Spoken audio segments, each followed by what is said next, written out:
The NFL Scouting Combine is next week. So, which positions do you need to watch, and what drills do the Cowboys care the most about? All that and more on this episode of Locked On Cowboys podcast.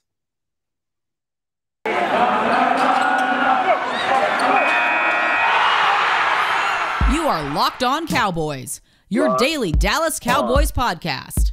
Part of the Locked On Podcast Network, your team every day. Locked on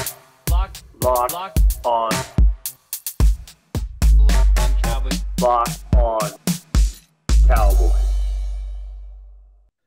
Welcome back to the Locked On Cowboys podcast, part of the Locked On Podcast Network, your team every day. We want to thank you for making us your first listen of the day. We are free and available on all platforms.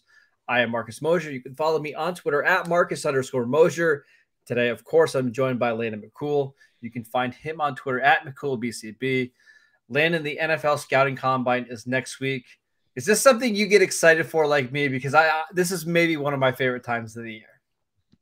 It's been weird. It's because it's one of the things that, because of all the changes with COVID, it's felt very disjointed. Obviously, the last few years. I mean, we didn't even have one last year. Yeah, didn't even have one last year, and then even the year before that, it felt like, very kind of restricted.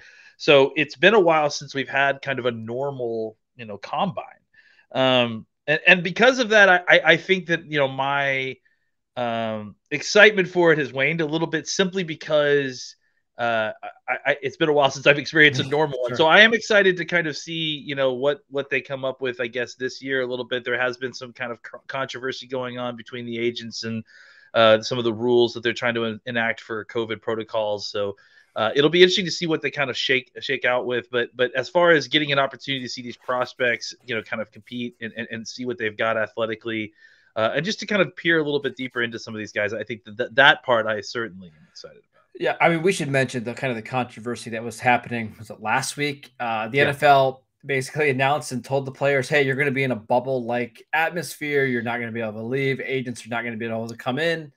And the agents are like, no, if that's the case, we're just not going to send our guys there.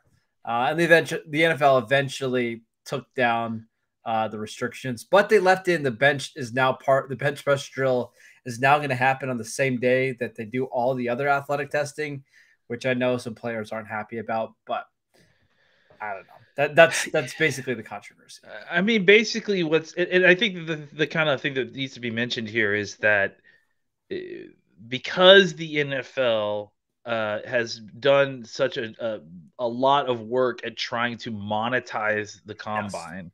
And then because of last year, they're completely missing the combine and doing an entire draft season without a combine. What it has done is emboldened the agents and the players to be more particular about the way things are run. And they have a say now because they feel like they can hold the NFL over a barrel here to a certain degree, because if their players don't show up to the combine, the combine becomes less, or at least the top end players, the combine becomes less of a marketable event. So I just kind of as a side note, I would imagine that things are going to start continuing to change and be more beneficial to what the players and Sure. the agents want, because now suddenly the NFL kind of own gold this situation and has now given the players and the agents a lot more leverage over them because they feel the need to sell this product, which is the NFL Combine. Yeah, I mean, the other thing that we should mention is the schedule is much different this year than what we're used to seeing. Yep. So, I mean, I'm sure you remember just a few years ago, it was players always worked out like 9 o'clock Eastern time in the morning, right? And they were typically done by, I don't know, 1 o'clock, 2 o'clock, right? Something like that. Well, now what they've done, Landon, is they've made it where you are getting measured in the morning. You're doing the bench press in the morning. If you decide to do that, you have all of your typical interviews and exams going on. And then starting at 4 o'clock in the afternoon is when you start testing.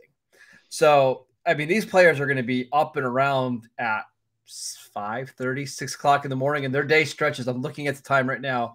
They have them working out on the field from 4 till 11 p.m. Eastern time, wide receivers, quarterback, starting on Thursday. Yeah, and honestly, I mean, my take on this is that stuff like this is what is going to accelerate the I don't want to say the downfall of the combine, but the beginning of the end of what we know as the combine, I right? agree. Because I mean, there's already outward pressure with some of the stuff. The combine is facing issues with as an entity with other technologies being better at kind of Mm-hmm. measuring this athleticism, including the GPS, especially the GPS technology. It gives these teams so much more of a better insight of what kind of athletes these guys are on the field. So, already off the bat, the 40-yard dash and some of those other things are starting to become a little bit more of an antiquated measurement tool. Sure. And now you add in the fact that you're making these guys run at sometimes. I mean, I wasn't there some people that were running still at like 9 o'clock, 10 o'clock at Oh night. I my mean, gosh, yeah. Yeah. yeah. So I just think that, that's not exactly a great measurement or a true measurement of these guys. If you're forcing them to run at 10 o'clock at night after a very long day of being poked and prodded, physically and emotionally by the teams and their doctors. So, I think this may be one of the, kind of last of the normal feeling combines, and things may kind of get a little bit weirder and a little bit more odd as the years go on. I mean, yeah, I totally agree with you. There was one player that reached out to me, and I'm sure you can guess who it is. Anybody who listens to this podcast can guess. But they said, "What should I do?" And I said, I would almost advise you to do nothing at the combine. Go get measured, maybe do a couple positional drills, but like if you're not used to working out at 9:30, 10 o'clock at night after being awake all day long, I don't know if that's going to be in your best interest to do that kind of stuff, right? It almost doesn't make sense at all to do it this way, but the NFL can put the scouting combine in prime time, get more eyeballs on it, and they're going to pitch it to the players as, hey, look, you're on national TV. People are going to get to watch you. That's going to help improve your draft stock. We just know that's not really the case, right? The worst thing that could have happened for this event is that people like Micah Parsons and Rashawn Slater and guys who not only didn't go to the combine last year because it wasn't a combine, Yep. they didn't play last year. Yep. They come in and are the best players in this entire rookie class, right? Yep. The guys who skipped Chase, obviously Chase is another guy, right? The guys who completely skipped the offseason process for one reason or another and are the best players to come out of that draft. So I think that, again, with all the other things, really kind of devalued the need or the urgency for these players to kind of go to the combine and put huge numbers up, because look, they can do that the same sort of thing in a much more controlled environment at their pro day, at their training facility, wherever they've been working out this whole time. The key thing I think for evaluators at this point is to get the numbers. It's some kind of consistency, but I think the players and their agents are going to have a lot more leverage and say on exactly when and where those numbers are produced for the teams. I 100% agree. However, we know there's still going to be a large number of players that do everything there because they're going to feel like they can't afford to miss out on an opportunity to showcase their skills. And we're going to talk about some of the things that we're going to be looking for and the Cowboys are going to be looking for next week.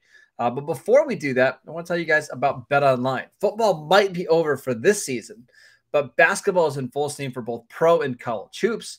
From all of the latest odds, totals, player performance props to where the next coach fired is going to land, BetOnline.net is the #1 spot for all of your sports betting needs. BetOnline remains the best spot for all of your sports scores, podcasts, and news this season. And it's not just basketball. BetOnline.net is your source for hockey, boxing, and UFC odds, right to your favorite Olympic coverage and information. Head to the website today or use your mobile device to learn more about the trends in action. BetOnline, where the game starts. All right, let's dive into a couple positions that we're really interested to watch. I mean, I don't think quarterback is probably one of them. Running back, probably not another. But what positional groups are you keeping an eye on, and what drill specifically are you looking at? Well, I mean, obviously, we're interested in kind of what the Cowboys are potentially going to be targeting. So, I would say offensive line, defensive line, linebacker, safety potentially are all positions where, I mean, wide receiver, I still think is going to be something that we should take a look at. And each one of them kind of has their own set of hierarchy of events of testing tests that kind of like tell you. I mean, it is like event. This is like the Olympics. Yeah, I mean, it kind of. Let's start with offensive line, right? You want to start there? Yeah. I think honestly, they each have their own kind of test that you're really kind of zeroing in on. I think with offensive line, traditionally the ones that I kind of check on are arm length, simply because that's so important at the position, hand size. The 20-yard split has traditionally been a very strong indicator of 20-yard shuttle. 20-yard shuttle. I'm sorry, yeah, of what kind of a talented offensive linemen are coming into the league. There seems to be a strong correlation there between that. So that's always kind of a nice indicator. I mean, the 3-cone drill I think is valuable across the board. So I would view that as well with heavy eyes. So those are some of the things that I look for offensive line testing. Yeah, for the Cowboys specifically, athleticism at the offensive line position. Like, they just don't draft bad athletes very often at offensive line. Like Connor McGovern, good athlete. Connor Williams, a great athlete, right? Tyron Smith, an historically good athlete. Zach Martin, a good athlete. Like, that's what they want at this position. So if you see guys that are really lumbering out there, whether that's in the 40-yard dash or just the positional drills, I would be shocked that guy is on the Cowboys' radar, right? There certainly are exceptions to that rule, Travis Frederick being one, but I think overall speaking, yes, they look for strong athleticism at the position, and that is something that you guys should be looking for when you're watching this. Is and again, not to have a conversation about thresholds, but I think I like that conversation. I think I think it's important to kind of really just make sure that some of these guys are checking boxes, right? And if they don't, then you go back and you see if that actually has an impact on their tape. But you don't just ignore it because you don't like the number, or you think that it's stupid to apply athleticism to your evaluation of these players. You take the numbers, you see what it actually means on tape. And if it could indicate a problem with translating that person's game to the NFL. I agree. I think for the offensive linemen, they're really just about checking boxes, right? Yeah.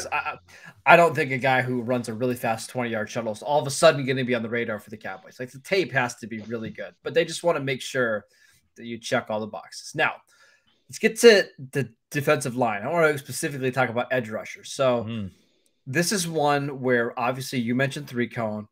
But I think 40 is really important to not only the Cowboys, but Dan Quinn. So yesterday I went back and looked. Dan Quinn has been the head coach or the defensive coordinator for 4 teams that have drafted or 4 edge rushers that have been drafted in the first round, right? The Seahawks with Bruce Irvin, the Falcons with Vic Beasley and Tack McKinley, and then the Cowboys with Micah Parsons. All 4 of those guys ran under a 4.6. If they draft an edge rusher in the first round, I can almost guarantee you it's going to be one of those guys with elite athleticism. Yeah, that is very much in line with the way he wants to play, and obviously with the way he's drafted. So that doesn't surprise me, And I think for most of the league, athleticism is important at the defensive end position. And it's one of the positions where thresholds are very much a good indicator of success. I mean, not the only indicator. There obviously are exceptions to it, but it can kind of help you, give a tie. If you watch a guy and he looks like he has middling athleticism on tape, right? And he gets to the combine, and after a whole offseason of training, he isn't able to kind of muster, even basic athleticism. Well, then guess what? He probably isn't athletic enough to play in the NFL. And again, like it serves as a means to kind of just filter out people that just may not be athletic enough to play at the position. There are exceptions to it.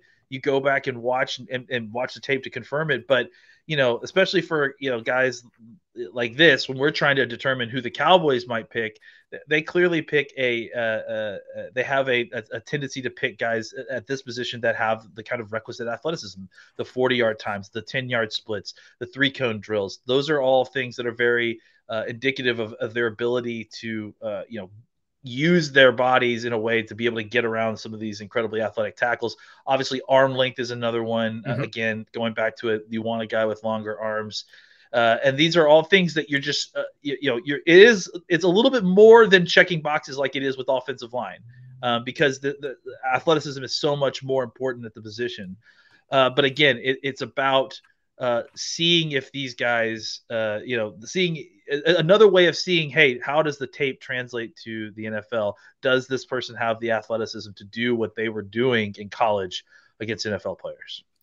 I agree. The other thing I want to mention for interior defensive line that I found under Dan Quinn is really, really values the broad when it comes to interior guys. So like you can see Oso Digizua, 87th percentile last year when it came to the broad jump. And that makes sense, right? Because if you're a defensive lineman, it's all about your explosion, right? And he had a 120-inch broad jump. Again, 87th percentile for interior defensive lineman. Go back and look at his draft history with the Falcons. Grady Jarrett, 87th percentile. John Kaminsky, who plays a little bit of end, a little bit of defensive tackle for them, 99th percentile. Like that's something that Dan Quinn really values on top of the arm length. So if you find those guys with, 34 plus inch arms and that have a big broad jump, I can almost guarantee you they're going to be on the radar for Quinn.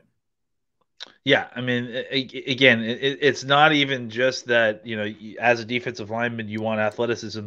This defensive coordinator specifically has a stronger desire, maybe than most, for that level of athleticism specifically. They're looking for explosive guys who can get upfield and get to the quarterback. That requires, obviously, a certain amount of athleticism to accomplish that. So it's not surprising that they're going to be looking for very specific numbers to kind of match what they are looking for on the field. And that's guys who can get off the line quickly, get upfield, and disrupt. They're not as concerned about big dancing bears that are going to two-gap and dance with the offensive lineman. I thought of another guy that was with Dan Quinn in Atlanta. Remember Rashid Hageman, who Draft Twitter liked a lot. 93 percentile broad jump for interior defensive linemen.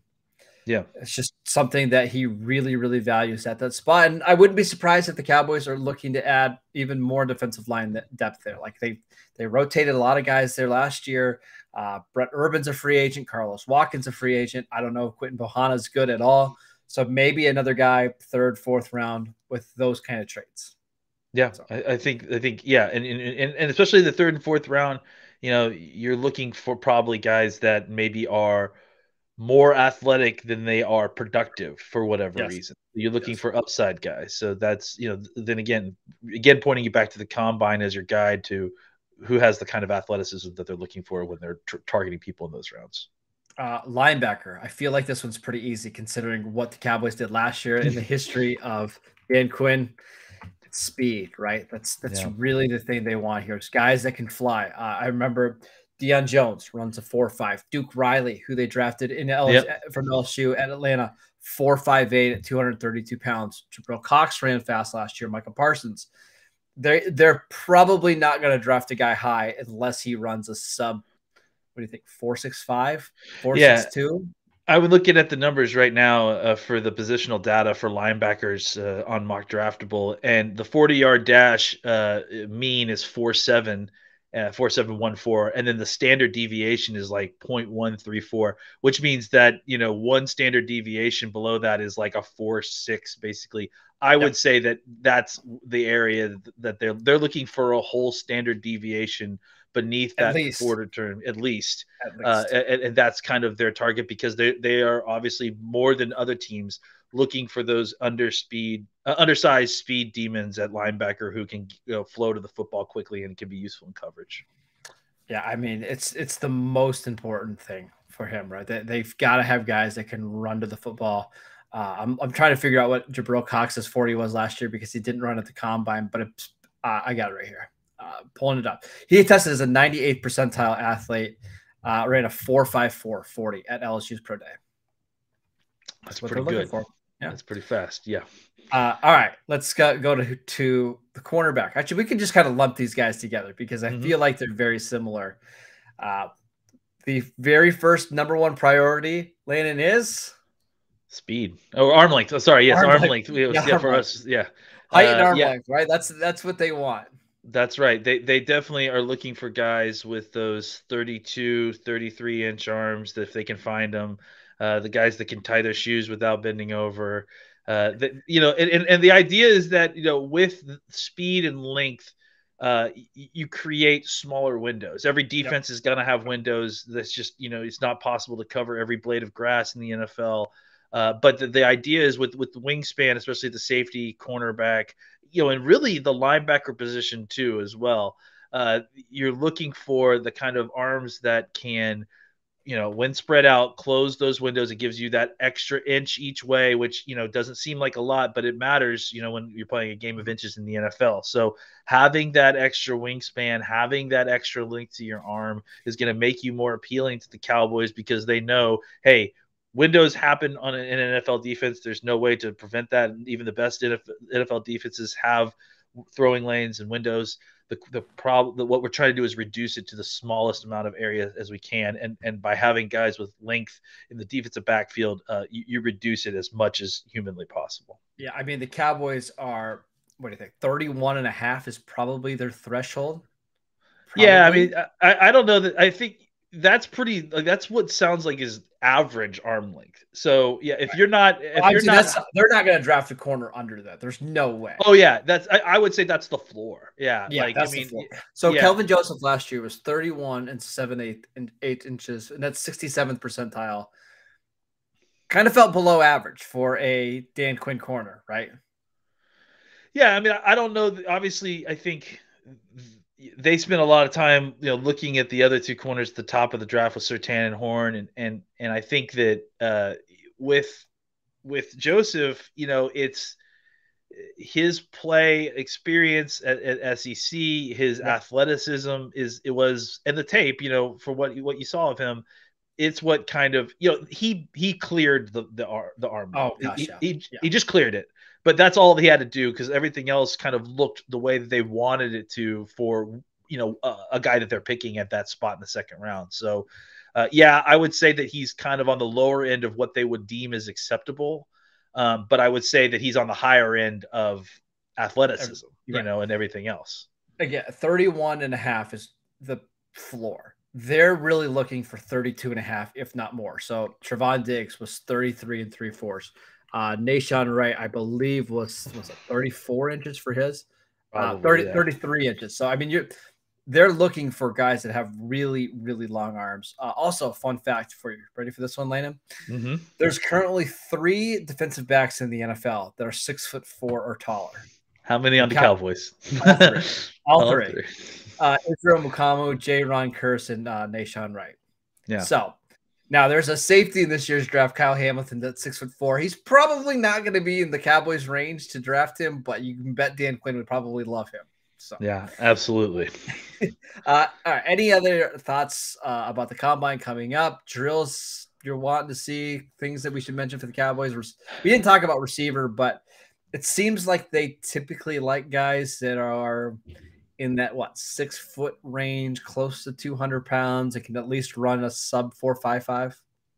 Yeah, I mean, obviously they definitely were trending toward. I mean, I think the prototype for them is 6'1", 6'2", 200, 210 pounds. Yeah, 4.5 or below 40, right? Like that's kind of what they're looking for across the board. I really feel like CD's almost the prototype, right? He's 6'2", 198, and runs a 4.50. That's kind of because you can do a little bit of everything at that size and speed, right?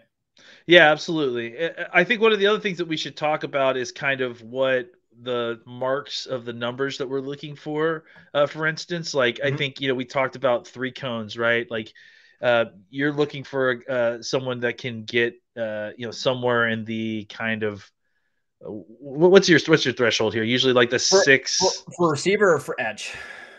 Well, let's start with edge, and then we can start with receiver. It doesn't matter. I'll go to edge real quick. If you're under 265 pounds, I want at least 7'1" or faster. Yeah, I agree. Yeah. Now, but you're looking for better. Yeah, if you're under 250, you better be under 7, right? Oh yeah, absolutely. Yeah. But I mean, your top guys like a first round edge should be somebody that runs under 7, regardless of what their weight is, right? Yeah, agreed. Absolutely.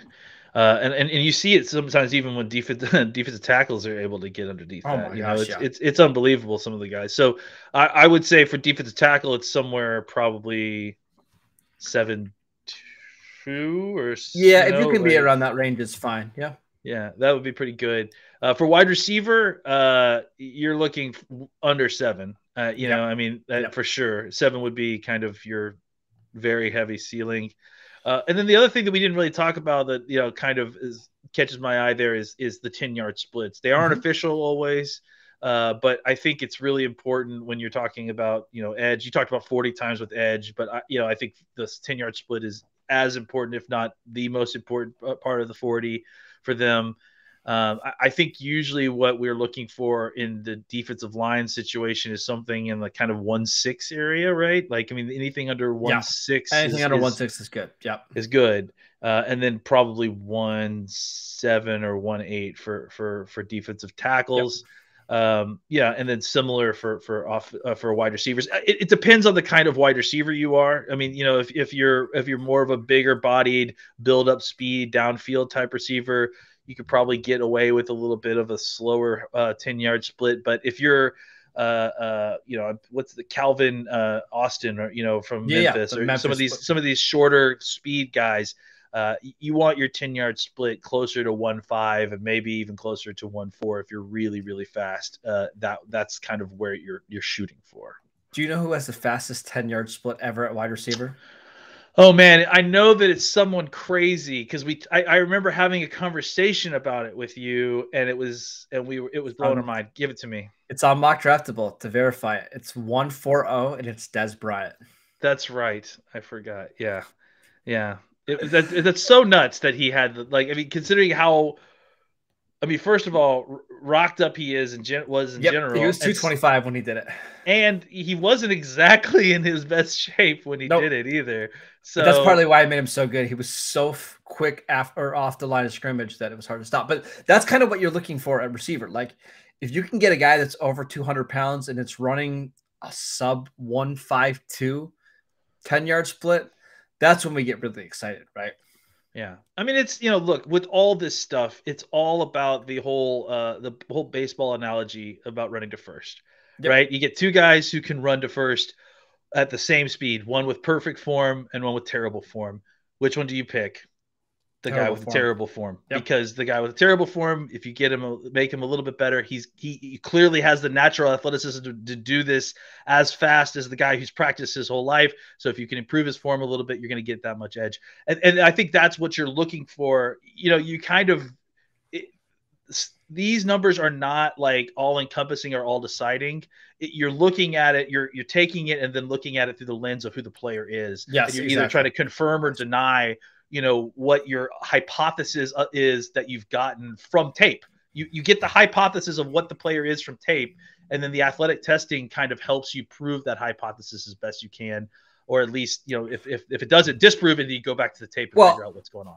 I think Micah Parsons is a perfect example of that last year, right? We saw on tape that he was super explosive, he was fast, he was agile, and he goes to Penn State's pro day and just puts on a show, right? He runs a sub 4.40. His broad and 3-cone were just absolutely ridiculous. And it's like, okay, that matches up with what I see on tape.